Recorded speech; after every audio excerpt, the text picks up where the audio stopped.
Okay, so hi everyone. Welcome to the Knit Kind podcast. I am Erika. I do the Knit Kind podcast and design as Grapefruit Gardenia Designs.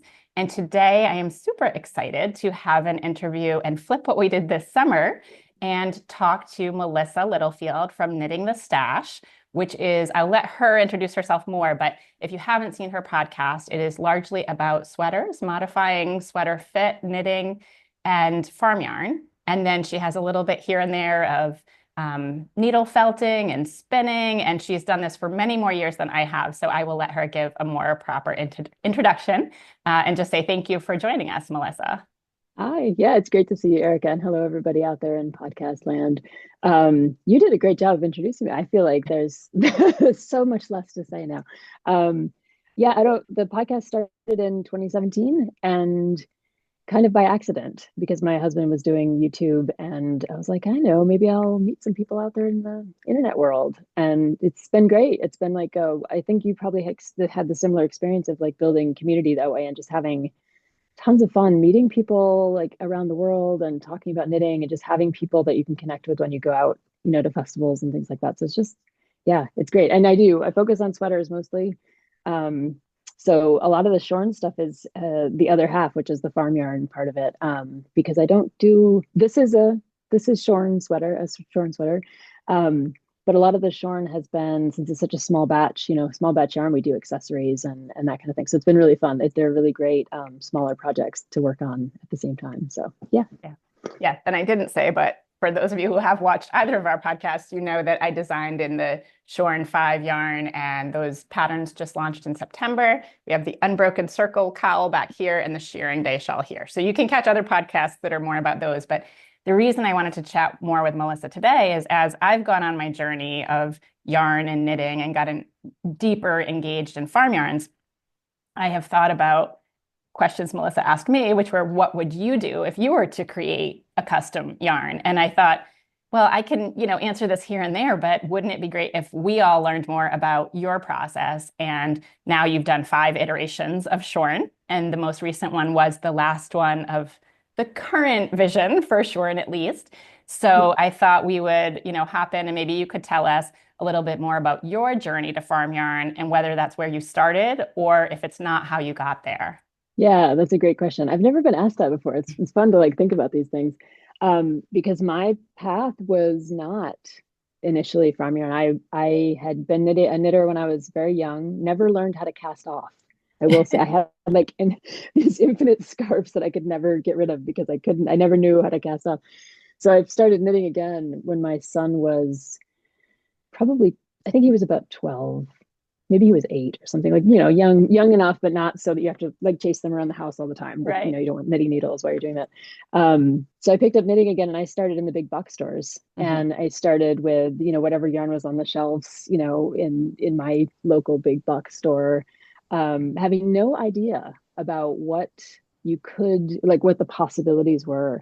um, and I worked with acrylics, and I worked with, like all kind of whatever it was. I haven't even been back to a big box store in so long at this point, but whatever was there was amazing because it was like rows and rows of color, and it was Mhm. beautiful. And for anybody who's watched the podcast, they know that, I support all kinds of yarn. I'm not just, I think there's a place in knitting, in the knitting world, for all kinds of yarn. So I was one of those acrylic knitters for a very long time because not that I didn't know any better, but I just didn't know any different. Mhm. Um, and then I got involved with the Champaign-Urbana Spinners and Weavers Guild.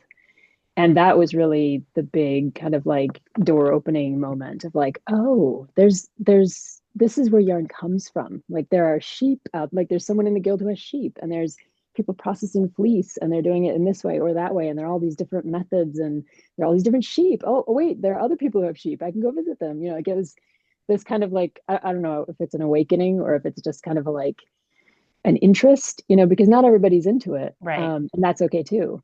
Um, but for me, it was just like, oh, this is something I can really dig into and like spend some time on and meet some people and like start learning. And that's when I'm a professor in my day job. And so anytime I can learn something new, it's like, this is exciting.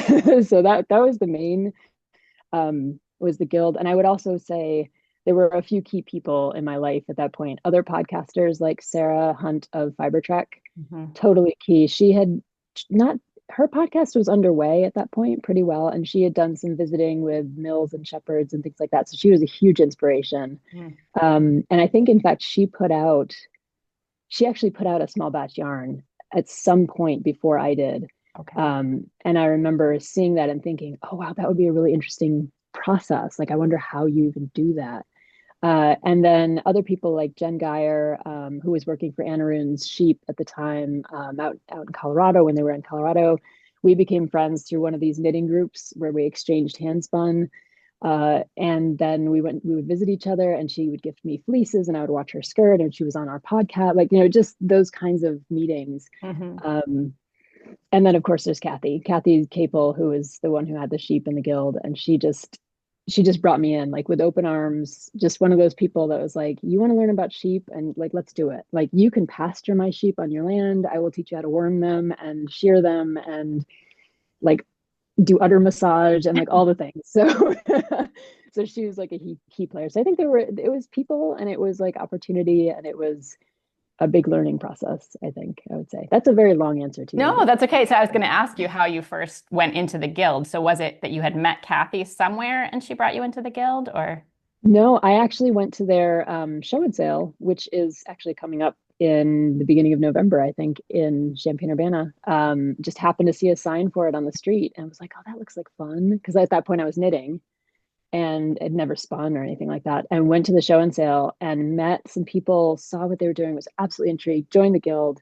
And then there was this small group who basically took me in, and Kathy was one of them. So it was like, they're the group that I still meet with on Wednesdays, and have been for almost a decade now. They're just like some of my best friends. So yeah, and Kathy was part of that. So it was great. It was like a group effort. We would all go to shearing together and things like that. Yeah. And I think that's when things that start as a hobby for one reason or another turn into like a deep passion, right? There's community, so there's the people, and then there's finding things that really align with your values and things you're curious about learning more about. So yeah, thank you for sharing that with us. So went from big box acrylics to learning how to do udder massages, right? Sounds and weird, obviously, in between, there's a whole lot, maybe not sequentially, but a whole lot of other things that went into thinking about, okay, now I'm going to design this custom yarn and put it out. And what we also didn't mention in your introduction, that is not how I think I first found you through your podcast, but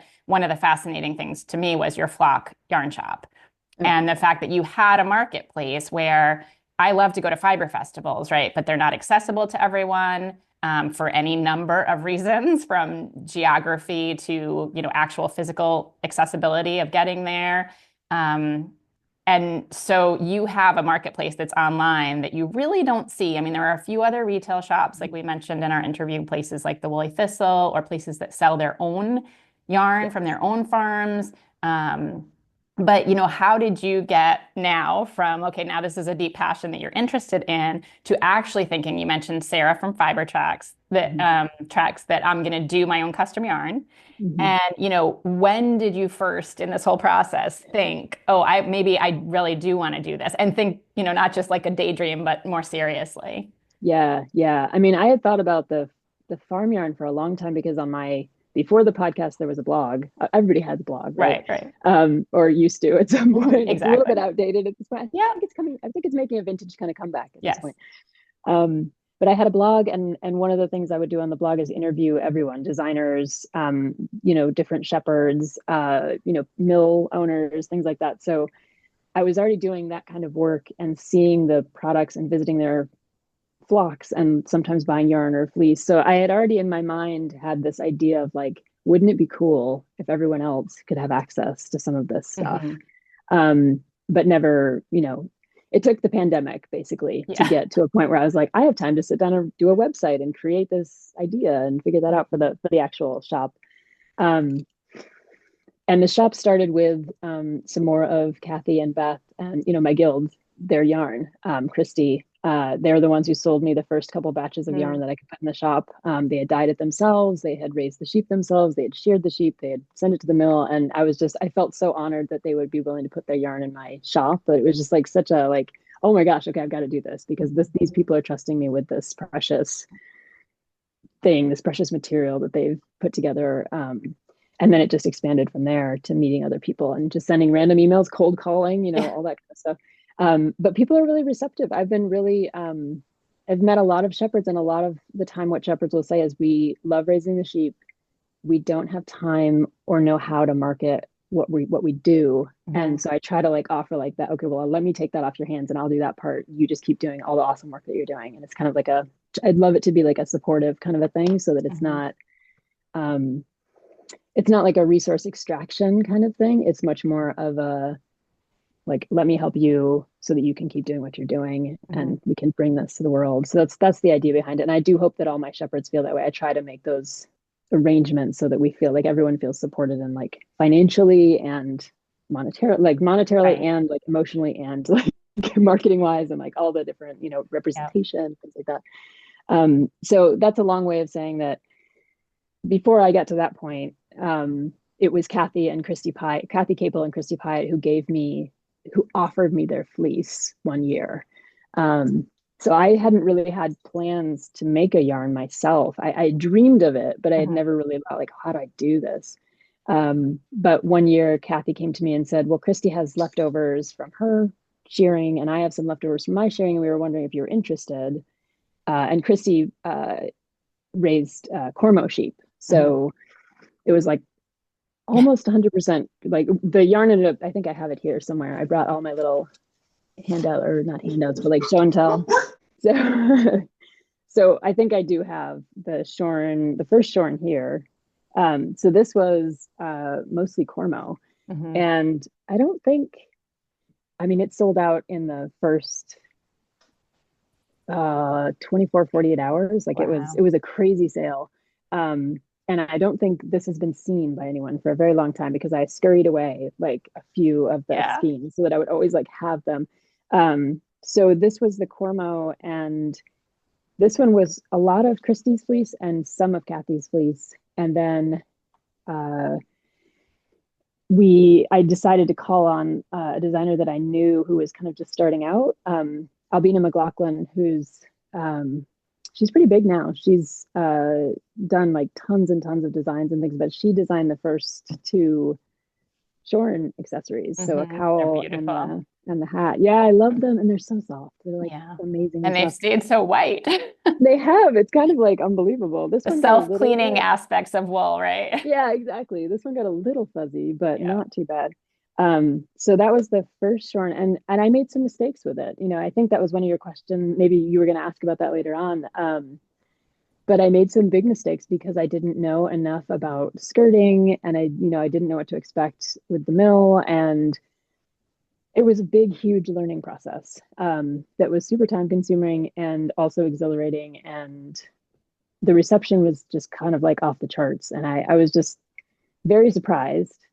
Because this was a long time. This was back in right after I started the podcast, not too long after, maybe 2018, something like that, 2019. And people were just excited about it. So it made me feel like, okay, this this could work as like a thing I could do more than once. Because there was like a waiting list for the next time. And I thought, okay, well, let's try to do it again. So then I got into conversations with Kathy about like, how do I get your clip directly from you? How do I buy it? What would it cost? How do we, figure out how to transport it over to me from where she lives and things like that. So yeah, it was kind of just a little bit of a fluke from a dream that produced the first so I have so many questions. I had about 10 questions popped into my head when you said some of that. And I think the one I'm most likely to forget, so I'll ask you first is, okay, why do you think, or what about that first yarn do you think made this reception to it? That's a good question. When I think back, I think it was because I feel like small batch yarns are easier to find nowadays. There are more of them. There are more people interested in them.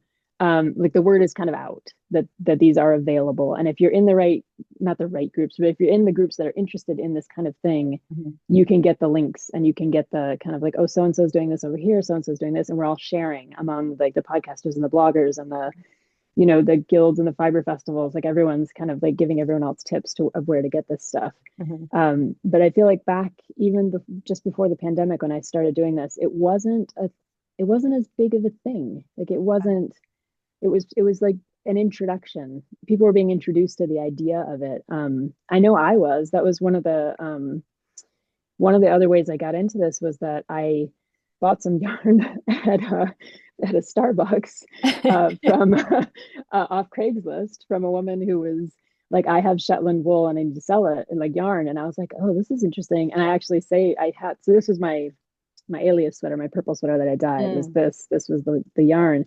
And it was from this tiny little producer in Illinois on Craigslist. We did the Starbucks deal. And that was how I was like, oh, this is really cool to get local yarn to dye to make a sweater. Like this is, so even for me, it was like this new thing. And I think maybe that's why Did you find the people who were coming to buy it from you were people who were already following your blog and your podcast, or were you, surprised that there was a much broader audience for it? I think at the time it was mostly people following my blog and podcast, which was amazing to me because I thought, wow, people are actually watching this YouTube thing. Like this is wild. And I didn't have a shop. I just did it over email. So everybody, I put up a podcast saying it's available. I didn't even have a newsletter at that point, I don't think. And I said, email me if you want some. And so I was just started getting all these emails, and it was just kind of like, whoa, I'm not set up for this. Like, this isn't, I don't have like a web store. I don't have a way to accept credit cards. Like this is like, how are we going to, it was like, we have to do PayPal or something, like we have to figure out how to do this.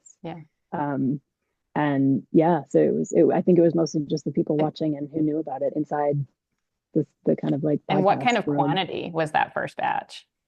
That was really small. I think I want to say it was about 50 to 80 pounds of fleece. I really can't remember. After scouring or before scouring? I think it was 50 pounds after scouring. Okay. So it was a very small run.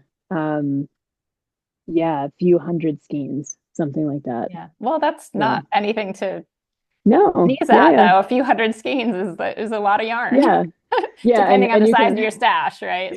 You can imagine, like, if you make a yarn, you're just kind of like, oh crap, now I have a lot of yarn. Like, I hope somebody takes this from me because it's a lot of yarn. Yeah. Well, and I don't know, at the beginning you showed farm yarn on your podcast the other day, but now it comes with these cute little, I'm doing this right. Was this from a yarn, right? It comes with these cute little labels. Yeah. And your flock yarn shop for, for people who like a little bit of marketing and quaintness to it, but not over commercialized, right? Yeah. So it's got a really nice touch to it. And oh, that's good. I'm glad to hear that.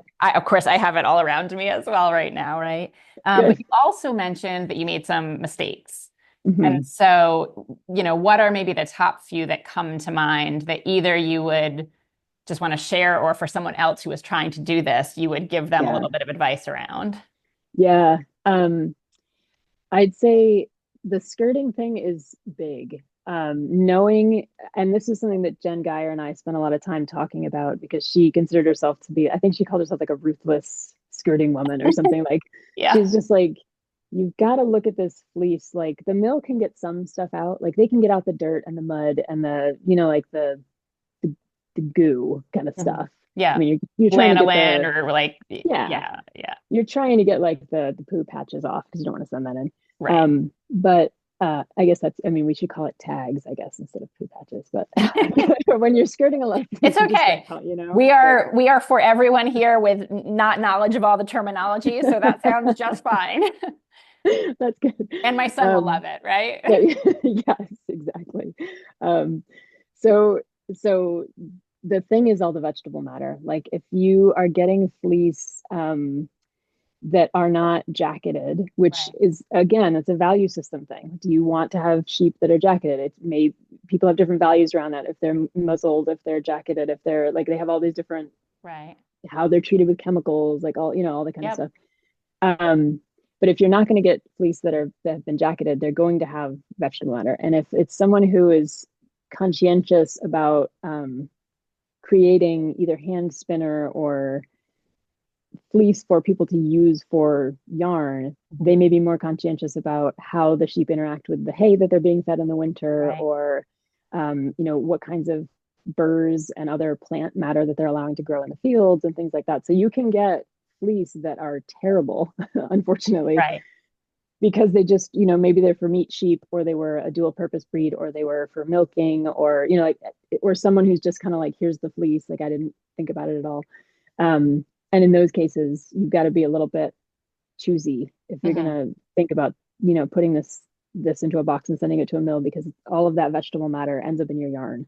And that was one of the things, like I thought I knew about skirting because I had Uh-huh. been around the guild and I had hung out with Jen and we had skirted a lot of fleece. But when I did that first batch, I did not skirt enough. And so the yarn came back with too much bits of stuff in it. Like Hmm. it's cute if you have a yarn that has, a couple bits of hay, like that's cute and adorable. But if you have a yarn that's like where you're picking stuff out like every few inches, it's like, Right. not the best experience for the knitter, or crocheter or whoever's using it. So with that yarn, I ended up, and my husband teases me about this, but I took each skein and Oh, opened it on my Swift and sat there and cleaned it again, which wow. is like the work that you should do back at the skirting table. The Right. more ruthless you are at the skirting table, the less you have to do after production. So I'd say those are things to watch out for. Watch out for free fleece. I've had a lot of free fleece come my way. Yeah. Sadly, most of it has been infested with moths. Right. And you don't always know that, especially if you're new. Yeah. And you bring that wool into I've never done this, but like you don't bring that wool into your house. No. Like this is all taking place like outside somewhere in a garage, in a Yeah. workshop, away from your main wool. But yeah, I've had a lot of wonderful, beautiful fleece that was covered in moths. Yeah. Um, or what you can see as like the remnants of moths, the eggs are in there. So you're just like, Yeah. ah. And then the other thing I'd say is that it's a lot of money up front, and it's a lot of creating the market for it up front. Hmm. So buying the fleece, especially if you're buying it at a price that's actually going to do some good for the shepherds, is not a cheap thing to do. You're not Right. buying it out of a wool pool for like pennies on the Right. dollar. You're trying to pay an actual fair rate for it. Yeah. And then mills. Most mills nowadays, because of a lot of things that have happened in the past probably 5 to 10 years, they want a payment up front. They're not going to kind of spot you for Hmm. and like allow you to pay for your yarn when it's done. At least half up front, sometimes more. And you have to be able to do that and then wait a year Right. or more. So it's like it's a lot of you're fronting a lot of things, your Hmm. time, the money for the mill, and then creating the marketplace for it, which doesn't just it might look miraculous when you see people selling small batch yarn and it like, oh, they sold out. But it takes a lot of like Yeah. working with designers, doing, this from doing Right. Shorn V this year. It's like marketing to the max with multiple people working on trying to get the word out about things and get people excited about it and understand it and do the education and all those things. So Hmm. yeah, I guess that those are the things I think about if Those you are the were biggest. gonna Yeah. try a small batch yarn. Yeah. Well, and you mentioned, and I'm going to probably talk about this in a separate podcast too. One of the things I did with my local fiber shed is that we toured RH Lindsay, which is kind of what you're saying is more of like a wool pooling area. They're like a broker for wool. And they had made yarn to kind of show someone like that they could work with you and not just work with you on giant wool pools, but local. So, here's all New England sheared wool. They're getting it. They know the shearers, they know the quality of the fleece, they can rate it, and then sort of working with someone who wanted to design a custom yarn and then have it go to the mill as well. So, Yeah, I think this is interesting for people who might be thinking about doing this. There is your model, which you're working directly with the sheep and the not the shearers really, but with the farmers or the shepherds. yeah, And then you're doing a lot of that work, the skirting and all of those pieces. But not everyone who wants to do a custom yarn has to do every step of it. absolutely. Right? Or they don't have to do every step of it right away. They could sort of test the water with something that's a little bit less hands-on at some phases, Mhm. but also knowing exactly what farms things came from and still kind of knowing the different processes, or like you're saying, whether things are, jacketed, or how they're treated. And so there's sort of, I think, some different jumping in points. So, Absolutely. Yeah. And um, there's Clara Parks has the Vanishing Fleece book, which is great. And she bought a bale and yes. then went through the whole process. So there are other ways to do it. And I've talked to a couple people about buying bales, and it's a different way of doing it.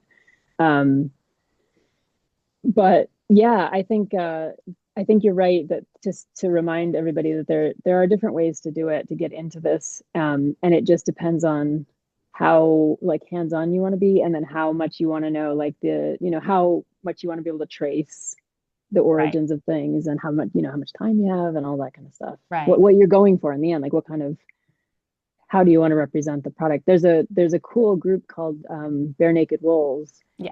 Um, and maybe you were going to mention them. They do these kind of and Brooklyn Tweed does a little bit of the, they source Yes. their fleece from particular ranches and places where they, have a relationship.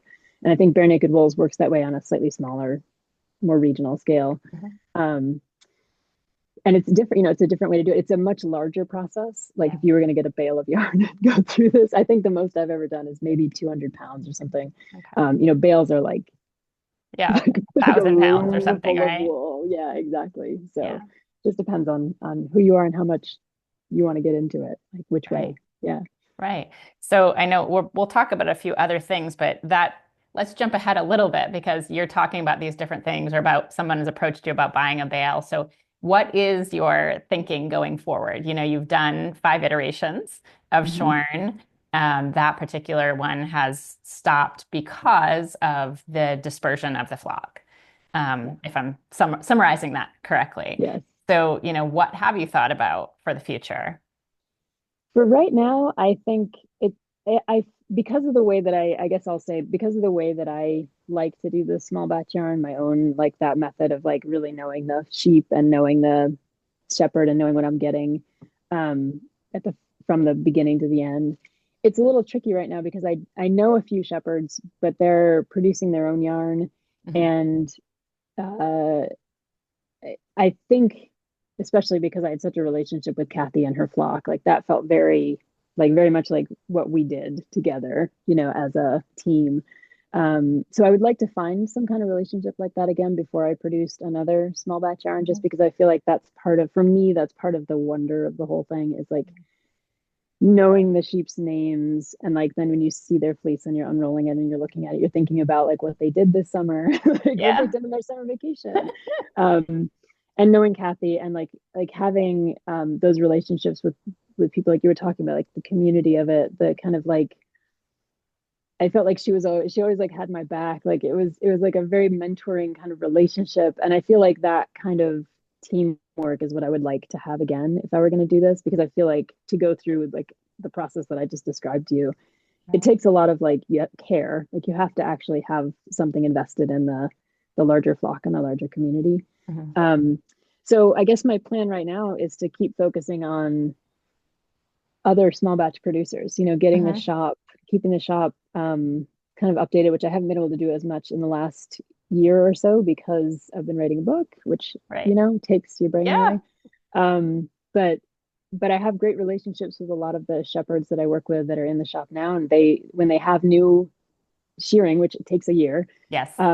we just got some yarn in from Five Sisters Farm in New Hampshire, and I've been working with her almost since the shop opened. So every time she has new stuff, like we'll get some of it in the shop. Cami out in Montana, like working with these people over and over again, it helps to build those relationships, I think. And what I'd like to do is just keep reaching out to more people, like Mhm. especially some of the producers that you're talking about at these Yeah. smaller fiber festivals, I think would be great. And I'm always putting the call out. So I'll put it out here and just say, like, if you Yes. know small batch producers or people with flocks who want to have their yarn in like you were saying, a kind of like a venue that's a little bit like a fiber festival, like, Right. smaller batch, I would love to meet them and know them and, spend time on Zoom with them. And we usually have all kinds of conversations and it's really fun. So I'd please put them in touch with me I was just going to say, or this give will them be our like the names. first batch of Shorn all over again. Email Melissa and Exactly. she'll get back to you. And then she'll have 200 emails in her inbox, the week after this goes out or something. That's But okay. I mean, as we say, it's kind of a nice problem to have, right? This Yeah, is a community we want to lift up and do more with absolutely. and promote. Yeah, absolutely. Okay. So one of the things we hadn't talked about yet, but is an important question, is what kind of considerations did you give to the yarn when you were first coming up with Shorn? So, we've talked a little bit on your podcast about like the number of plies, the breeds. You did answer how you got the breeds. Someone offered them to you, but Yeah. obviously you could have said yes or no. So in terms of those kind of components that go into designing a yarn, so breed, ply, color, whether you're doing natural colors or dyeing them, the weight of the yarn you're going to make. I know that there's been, I think, a little bit of difference of the different iterations of Shorn. And then also selecting your mill partner because they are really, I mean, it's kind of like when a designer works with a tech editor, Mhm. like it's a partnership, right? So, Mhm. what were all of the pieces that you thought of or didn't think of maybe the first time, but did on a subsequent iteration of Yeah. Shorn? Yeah. Um, okay. That's a lot. There's a lot of different moving parts there. I'll try to, so direct me back if I miss something. Yes, sure. Um, so we talked a little bit about the breeds of the yarn, and the Cormo was the only Shorn that was Cormo was number one. And that was partially because I got into more of a relationship with Kathy and her sheep than I did with Christy and her flock. And Christy was also pursuing her own path of um, creating her own yarns and selling fleece at the fiber festivals and things like that. Um, One of the reasons that I like the Corriedale and that I stuck with the Corriedale, aside from just how wonderful Kathy was, um, is because Corriedale is like it's a medium. It's a medium fleece. It's not so fine that you're going to end up with tons of little, pills and neps, and it's more difficult to wash. And staple length is really good for the mill I was going for. Mhm. Um, and as a medium fleece, I feel like it's good. It's not quite, like a caracol, like a rug weaving yarn, and it's not a long wool that can get a little ropey sometimes, and it's not a merino or a cormo. So it's kind of like right in the middle there. It's a good multi-purpose yarn. It produces a good multi-purpose yarn, I'd say. Um, and the Corriedale sheep, especially the ones that Kathy was raising, but I think in general these medium breeds, the staple length was long enough for the mill. So you're talking about the partnership with the mill. The Yeah. mill I was going to use, that I used for 4 of the 5 Shorns, was Stonehenge Fiber Mill in Michigan. Mhm. Um, and they, because of the way their equipment works, they needed at least a 3-inch staple length. So one of the reasons I found out about them was because Kathy had used them before for when she was raising Leicester long wools. They produce obviously a longer staple length, so she had been using them because of that. But different mills have different capabilities. If you're going with there are a few specifically like woolen mills in the country Right. left, not very many, and there are worsted mills like picked wool in New Hampshire is uh, a woolen or yeah no a worsted mill.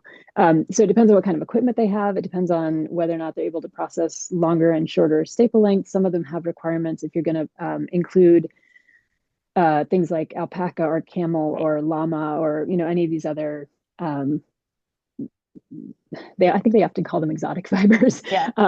But if you're going to use anything other than wool, so really that partnership is pretty important. And so I always once I got into a good relationship with Stonehenge, um, and had Kathy's fleece, it was like I liked the yarn they were able to produce, and I Right. didn't want to, I had seen um, some yarn from other mills that I didn't like as much. Mhm. And that was just like a preference of Right. mine. And I know that different mills and different knitters and different yarn Mhm. producers like all have different preferences. So it's Yeah. like you may see a yarn that is produced by a mill. And I think one of the not dangers, but one of the problems can be that you might associate them like, oh, I didn't like the way that was spun, therefore all of the yarn from that mill Right. isn't what I'd like or something like that. And I don't think that's true. It really depends on what breeds they're using and what how Mhm. they're spinning it and all those things.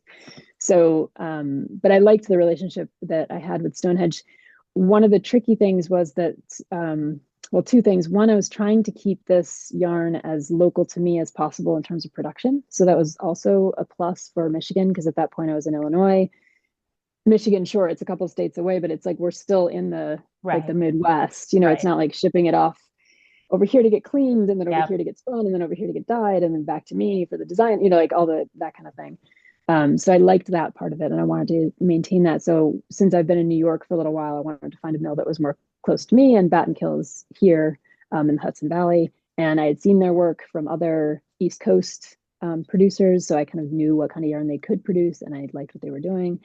So yeah, those are a lot of the considerations. As far as we talked a little bit about the plies, I think on the other episode. I like a 3-ply and I like a DK weight because I feel like the market is bigger for those kinds of yarns. If you do a worsted weight yarn, you're not able to produce as much. There are different considerations. So like one of the considerations is how much fleece do you have versus how much yarn can you get out of that fleece. And if you go for more plies or a heavier weight yarn, you produce less yarn, that fewer skeins of yarn. So I was usually going for a 3-ply, even though it took up more of the fleece because I like the roundness of it. And a lot of the designs that we did for earlier Shorn. So like this was Shorn 4. We have, there was like tons of cables in the hats, and this is the hat I designed. And then that was Mary Rodwick's shawl, and this is Kendra Castillo's cowl. And then before that, Shorn 2, which was kind of similar. This was Kefren Pritchett. She designed like mitts and hats. So we did a lot of cables early on. And for that, I wanted to have like a 3-ply yarn. But when we did Shorn 3, it was, let me see if I still have these over here. We did cables, but it was a fingering weight yarn. And Amy Engelbrecht Wiggins created socks, Wikipedia socks and mitts. And I just like, I'm hoping the camera can pick up on this. Oh, it looks, well, on my end, it looks great. A lot better than my camera. It's like this intricate twisted stitch work on the socks and on the mitts. And then Lori Lamont did a cool tasseled hat. Again, cables, but like with a kind of a difference. And so Shorn 3, we did a 3-ply, but it was a fingering weight. A little bit, you can see it has like much more luster. It was a little bit more, I feel like this one had a little more Teeswater cross, a little bit left of the luster long wool kind of lines in it. And so that was the most different of the yarns. And it produced like very different, you can just like the difference between the luster on this one and the fineness of it versus the kind of like soft halo that you get with the Cormo. Like there's just, there's so many different things that can create the way that a yarn looks when it's worked up. And so thinking about all that kind of stuff, but I think I kind of gravitate toward that 3-ply DK because I think it's more marketable broadly for accessories and for sweaters. You're not just, fingering weight yarn sweaters. People are a little bit like, and like worsted weight, you can't really do the socks so much, and you can't really do the accessories. So I like that middle of the road. The middle of the road fleece and the middle of the road kind of production. When you like it as both someone who's trying to sell it as well as knitting it yourself, right? So, yeah, and we didn't talk about, which is a huge oversight on my part, but I didn't even have in that list, choosing whether to do something woolen spun or worsted spun. And just a quick, most people who are watching this probably already know, but a quick couple of definitions, right? So staple length is the length when you pull wool naturally, where it would break, if you will. So like the length of the hair, right? Or the fleece. I'm doing a terrible job describing it. Great. But so when it goes through a mill, not all mills can process the same length. And so a long wool with more luster is longer to go through machinery, whereas a merino or an alpaca, and that's part of the softness, is very short and it can't go through the same machinery necessarily. And so, another choice that you make in addition to how many plies, which Melissa talked about, is to do woolen spun or worsted spun. And worsted spun is when it's all put in the same direction. So all of the wool is combed in the same direction. That's for hand spinners or for mills. And it's a smoother yarn as opposed to woolen spun, which has more air and goes in different directions. So the fibers are like this, and they trap the air and they make a lighter weight physically, like fewer grams. Wool with more air trapped in it that's still very warm. So these are all decisions that when you first walk into your big box store and look at a wall full of acrylic yarn in different colors, most of the time you have no idea yet, just from an education perspective, goes into actually designing a yarn, including an acrylic yarn, right? You still have to make Absolutely. choices about all of those things, how many plies, how many colors, and how you're spinning it and so on. So Yeah. worsted spun versus woolen spun, did you make that decision early on or based on the mill and the type of fleece that you were getting? Or? I love woolen spun yarn. And one of the mills that I love is the Blackberry Ridge woolen mill, which is in Wisconsin. She Mm, does beautiful yarn. And she at that point was starting to kind of shut down production and wasn't accepting new okay. clients. So that was one, certain things end up, off the table. Yeah. There's also a local to me mill, the Finger Lakes Woolen Mill, and sadly, it was run by Jay and Suzanne. Sadly, Jay died, and Mm, after I met him, I went to the mill and everything. And I think they would have been a great option for us had they still been processing yarn. So they were also a woolen mill. So I like the woolen spun. The nice thing about Stonehenge is that it is a kind of semi woolen, semi worsted. It depends on who you talk to about which it is. Is it exactly. semi woolen or semi worsted? Yeah.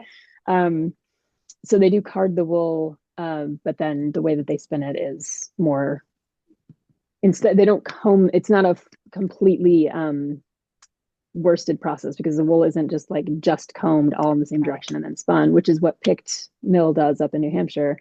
They do at Stonehenge and at other mills that are kind of combo mills. They'll do the carding, but then they'll also spin it in such a way that it's more of a worsted. So it's like you get a combination of the two. Right. Um, and I like that because the shorn yarn ends up being somewhat dense, but also a little bit lighter than say if you really were to pick up a 100% like worsted spun yarn, it is a dense yarn. Right. It is very you don't really want to knit like a sweater out of it because it you and I mean I have Yeah. maybe erroneously, but you find out very quickly that you're like, wow, that's Yes. quite a like armament that I've just put on. So yeah, so I went with Stonehenge in part because they did the semi, Hmm. and I didn't have access at that point to a 100% woolen mill that I within a local to me kind of area. Right. And I think that's noticeable too with, hadn't thought about it until you said that. I've thought about it in the past, but even these two accessories we just did, like they feel so differently because of the different Mhm. gauge. And you can knit it at a range of gauges where it works. It's a beautiful material, it's a beautiful finished product, but like this is much denser. It's a tighter gauge and it Yeah. feels it. And I would, if I was going to knit a sweater, it'd probably be somewhere in between the two. Like this is so light. It's light.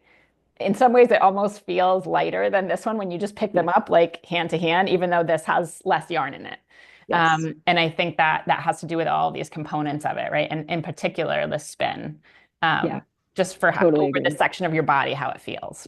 Yeah. And I think this sweater, this is Shorn 4, which is another DK 3-ply.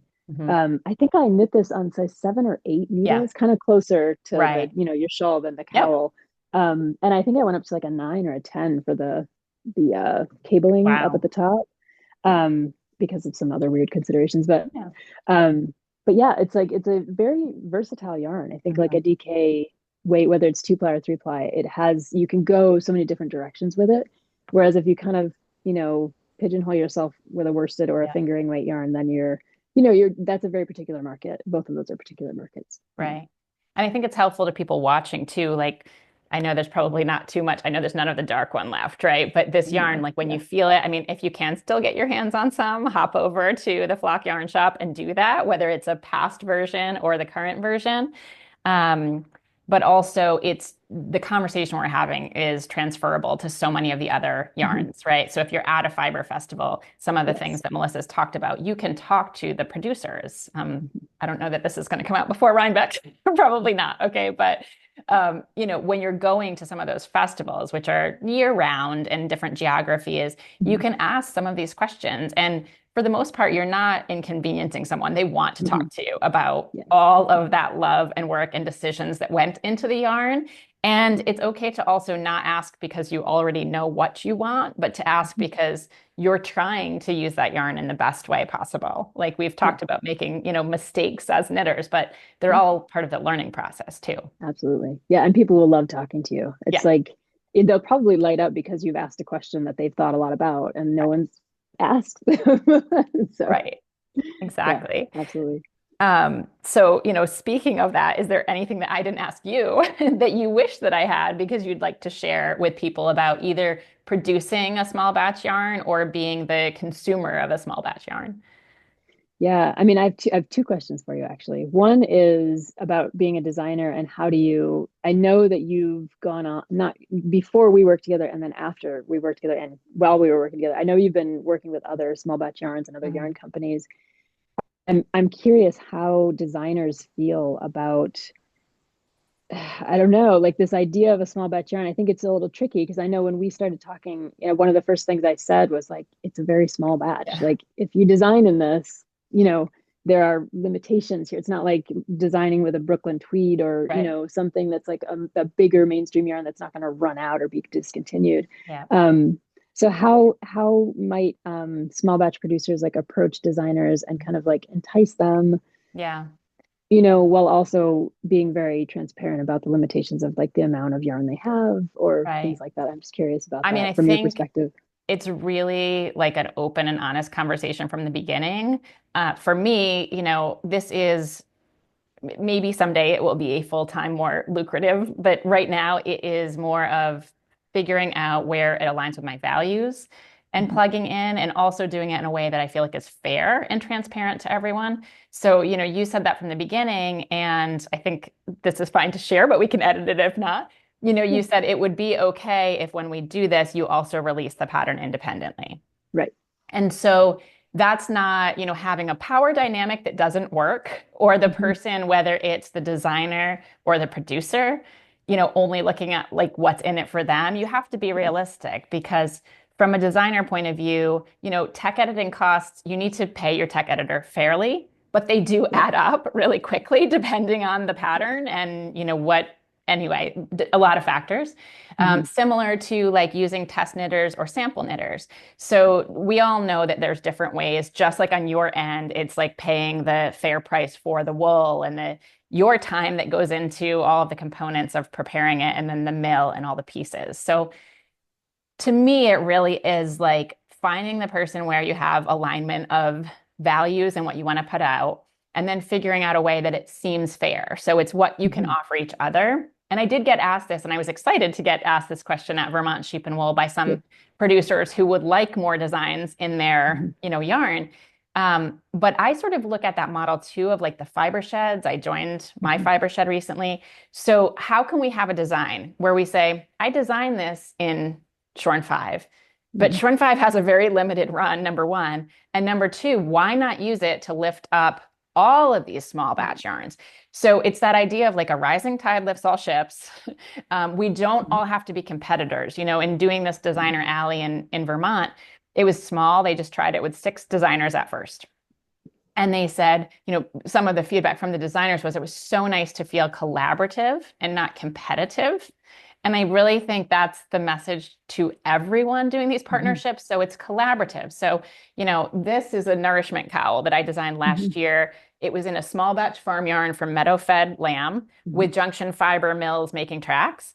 And we looked at like, how can we all do that where we're lifting up Mhm. the smaller farms, other producers that you can substitute the yarn. And to take it a step further, I just did it with Brooklyn Tweed. So you mentioned Brooklyn Yeah. Tweed. They were fantastic partners to a small designer. They Mhm. provided yarn support and amazing marketing after the fact for a vest that I designed. And part of that was to say, I also want to show how it looks in a hand dyed yarn and a farm yarn. And so we're getting there where, somebody is not going to only buy Shorn and not buy Dancing Pony Sheep Farm. They're not going to Right. only buy Brooklyn Tweed and, not buy picked wool, right? Or Yeah. whatever it is. Like these are consumers who care about the values, the ethics, the other pieces that go into it. So why not all support each other? Yeah. Because you don't want to only knit one designer the rest of your life. You don't want to only knit one yarn the rest of your life, right? Like all of these things. And so when approaching, I think it really is to say, like, what can I do for you? What can you do for me? Mhm. Is it a good partnership? How can we help each other? And then there's usually a way to get there, or to just nicely say, well, this isn't going to work out, but I might know someone else for you who it Yeah. would work out with. Yeah. So I think, again, that's like my longer answer to it, to Mhm. say there isn't just one way, but really think about how you can help each other. And Mhm. then how, generally speaking, people being interested in smaller batch yarn is going to help everyone. It's just like people being interested in knitting is going to help everyone. So, Yeah. there might be some designers that people say, oh, they do the same thing over and over again. But if they're engaging new knitters all of the time, then why not? Like, let them have their space where they're doing that and they have an exciting following. And then you'll find your niche of people who, if you just love designing and fingering weight cables, find those people, because they're not going to start. I mean, very few are going to start in fingering weight cables. So we all need sort of the entry drug, if you will, for, getting people into what is really going to get them more interested in designing with farm yarn, and then knitting with farm yarn, and shopping for farm yarn, and all those Yeah. pieces.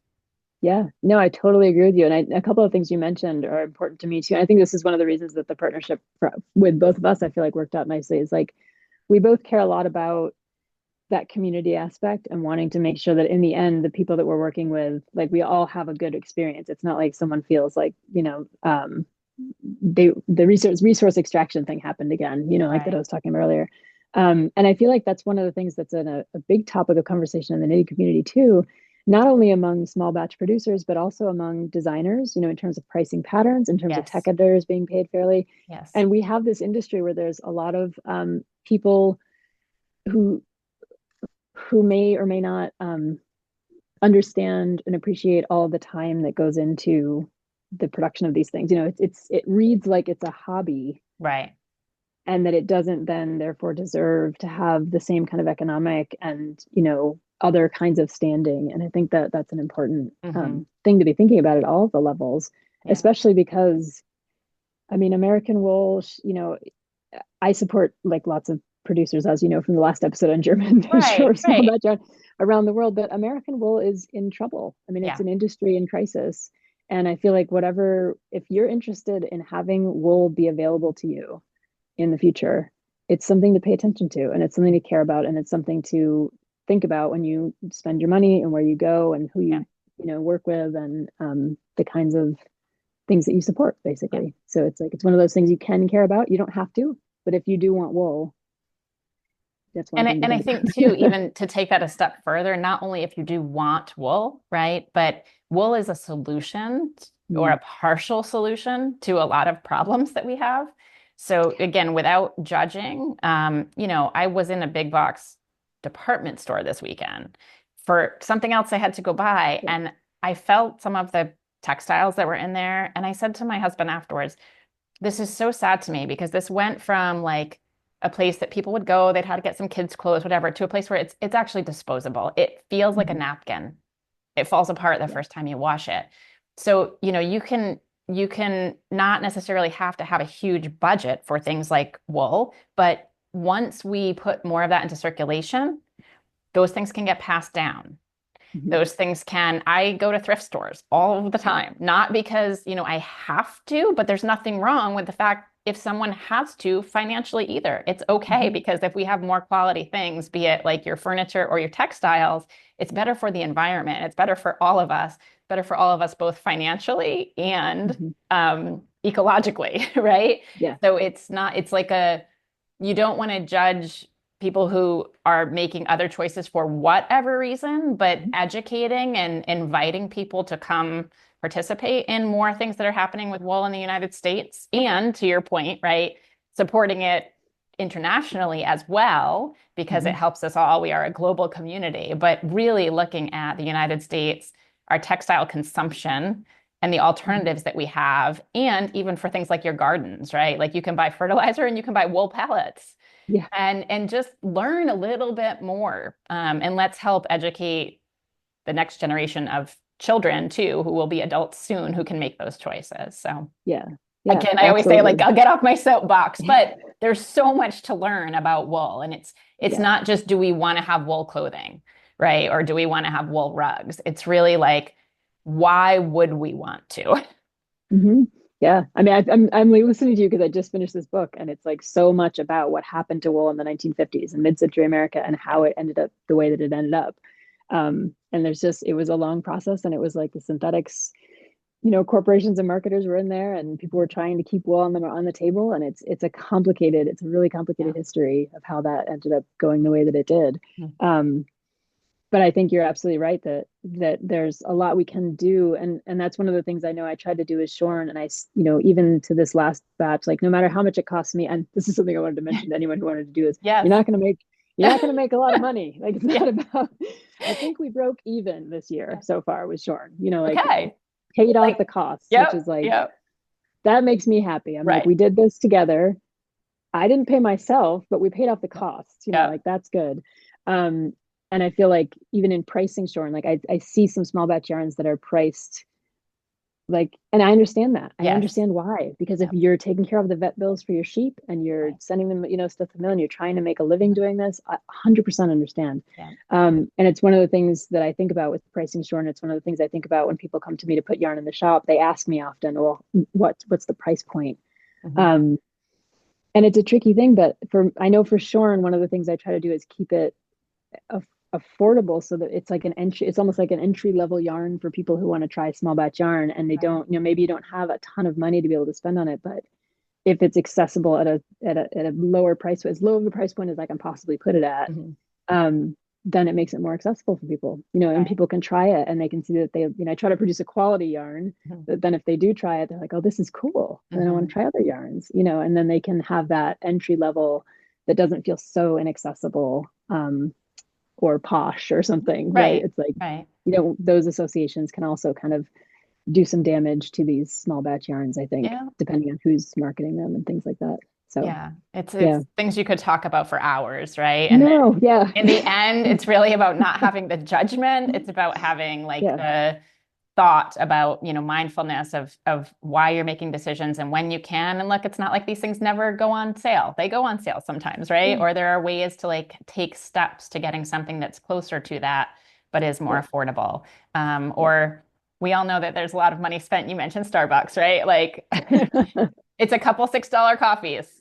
So, if that's something that you're spending money on, it's just being thoughtful about where you're spending money, what it means. It's not saying don't get a Starbucks coffee. Don't shoot me if you want your Starbucks coffee, but it's like those things. And it's just being more conscious. And really, this is an industry, like you've said, that, we could pay a lot more attention to and elevate in a way that is just seems to be good for everyone. So, yeah, like on that note, that's a nice note. Yes. So thank you for taking the time to chat today. I hope maybe it does inspire, someone to take up doing a small batch yarn or many people to knit with it or continue knitting with it. And I hope that this is maybe just one of the chapters of our relationship and our conversations we're having. It sounds like your book's interesting, so maybe we'll have to have you come back and talk about that a little bit. That would be great. I really enjoyed talking to you today, Erika, and our whole partnership this past year has been wonderful. So thank you for everything you've done for Shorn. Appreciate it. I definitely agree. Okay. I will do the thing where we say bye to everybody. Okay. Thanks for watching. Bye.